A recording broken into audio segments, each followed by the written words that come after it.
I actually don't even know how to start this video. It's been kind of like,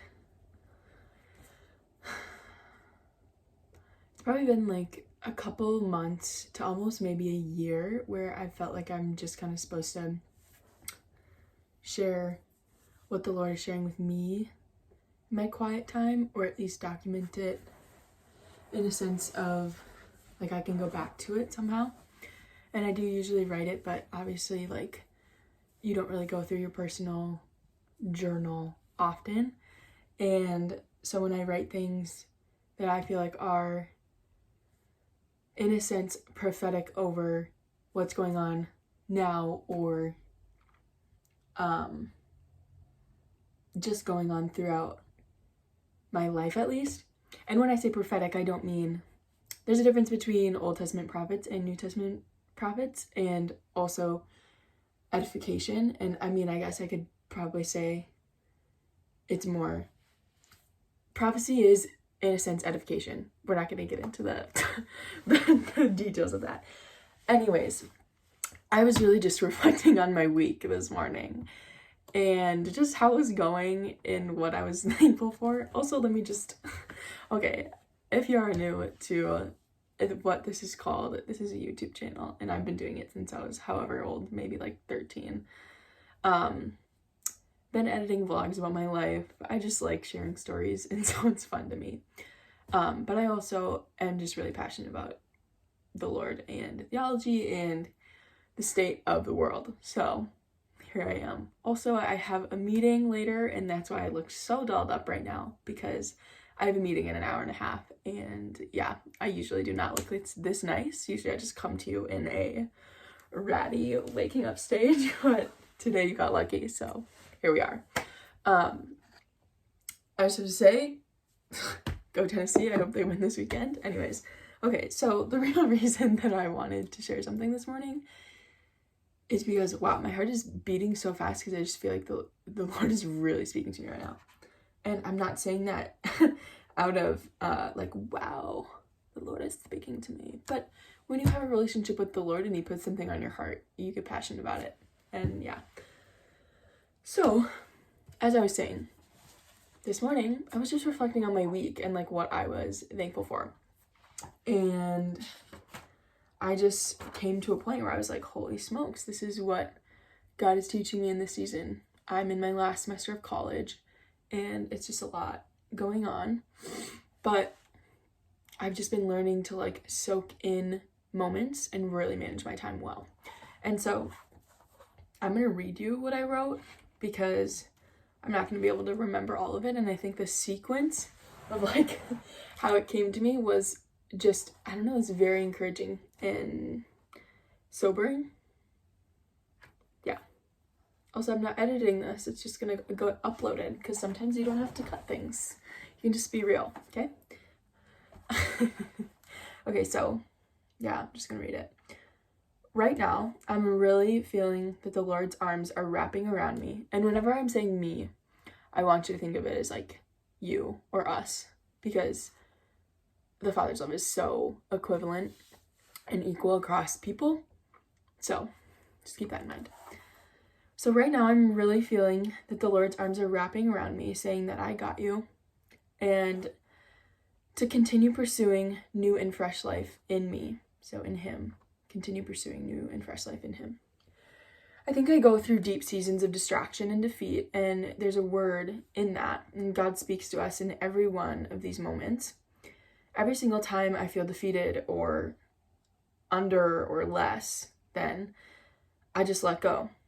And instead of holding tighter onto my reins, and I remind myself that I do not want to be in charge of anything. I don't. I really do not. I don't want to be the one in charge. Oh, it's so fun. I always tell people that I don't want to work corporately in business, because I don't want to like be confined to a 9-to-5 or be confined to a business who is just seeking a profit at the end of the day and not really seeking to make an impact. And I know that not all corporations are like that, but I'm just a little bit turned off by a lot of corporations and what they value. And in that same mindset, I'm also like, in the entrepreneurial side, I'm like, I don't want to work for myself either.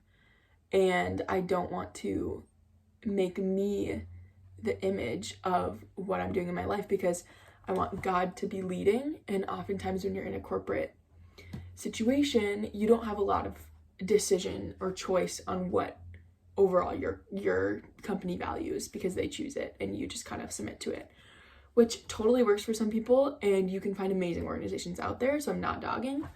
But at the end of the day, I just really feel like it's important to have the Lord choosing everything that you're able to be a part of, and sometimes that means, you know, risking things. But anyways, so I care more about my salary, like being, you know, 6 figures or whatever.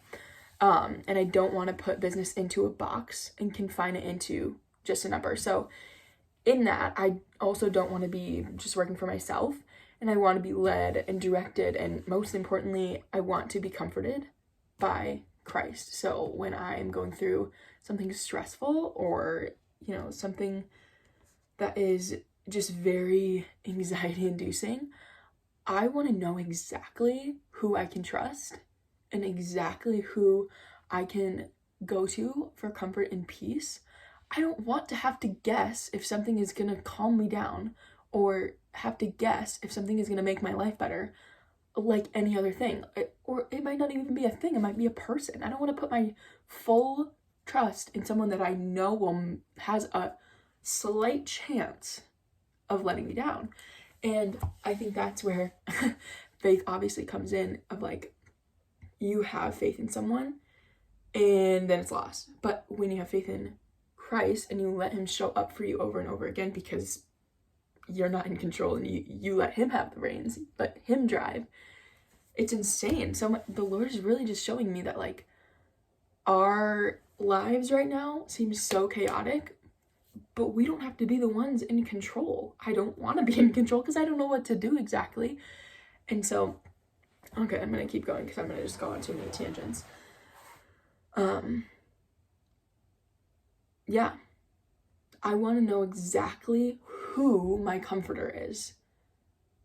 And I don't want to have to guess what or who it could be, and whatever else I could find. So I don't want to guess if it could work out some other way, because it's not a guessing game to me. It literally says in the word, Christ is the solid rock. And he never fails. So if he's a solid rock, then why would I try one of the pebbles that falls apart after however long, you know? Like, I'm just making a reference, but I hope you get that. After I wrote this, I said, I don't know, all of this is, hold on, I don't even know how to read my own handwriting, okay? I literally couldn't even write straight because it was running through my mind so fast, but he's just telling me to read this verse about disciplines from Hebrews. I love all the discipline verses, because I'm such a list and discipline person. Like, I want to be productive and whatever, so these types of verses always hit me, you know? So Hebrews 12:11-13 says, this is the New Living Translation, by the way. No discipline is enjoyable while it's happening. It's painful.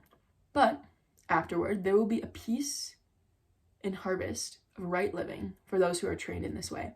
So take a new grip with your tired hands and strengthen your weak knees. Mark out a straight path for your feet so that those who are weak and lame will not fall but become strong. There's so much in that verse, but to only seek one comforter takes discipline. And I'm totally not perfect at it. You can seek comfort and joy in so many things because God is in so many things, and that's a great part. It's like God is everywhere, so it's not like you're having to give all the things that you love up, but it's more so like you get to discipline is freedom, and we can talk about that in a whole nother sense. But when you finally become disciplined, when you finally start managing your time and scheduling things out and seeing what you actually spend your time on, it's so free. You never feel like you're missing something, or like that's a whole nother tangent. But after that verse, I just wanted to share one more thing. And this is just all my my intellect. Is that a word? Yeah. Yeah, I think that's the word that I was thinking of. Whatever. This is just what's running through my mind, is an easier way of saying this. But a couple weeks ago, I was just in church, and I just felt like I was supposed to start writing down whatever was coming through my thoughts, kind of like earlier this morning with the thing that I was reading in. So here it is. God is speaking to me that this is the season of becoming built up in his knowledge. He's telling me, or us, that he wants us to become comfortable with sitting in the quiet with just his spirit resting on our hearts. He wants our hearts to be pure, empty of everything else, wanting nothing else except to learn and grow more into him. He has huge plans coming soon, and there's this one last season that needs to occur before an eruption of opportunity and change arises in the near future.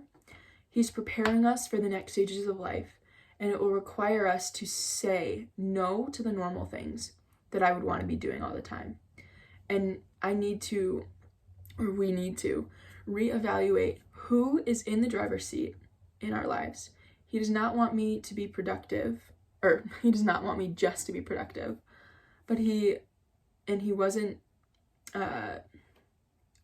want me to just be fruitful and multiply in his kingdom, but he wants us to go outside of just the pool of potential believers, and he wants us to take the next step in leading them into a relationship. So basically what I feel like is kind of being said here is that it's not just what you show on the outside, it's what you're building with people. You know, you see the same people every single day if you're a college student, or if you're in the workplace. Your coworkers are people that you see every single day. And you can either stay like this and just be friends on the outside, or you can actually build a relationship with them and become closer with them and lead them. I don't know what else to say. I'm just kind of going off of what the Spirit was telling me. So hope you guys have a good day. It's raining outside in Minnesota right now, so yeah. Wish me luck on this meeting. It's for like a mentorship thing. So okay, bye guys. Next time I see you, it's probably gonna be another vlog, but juices.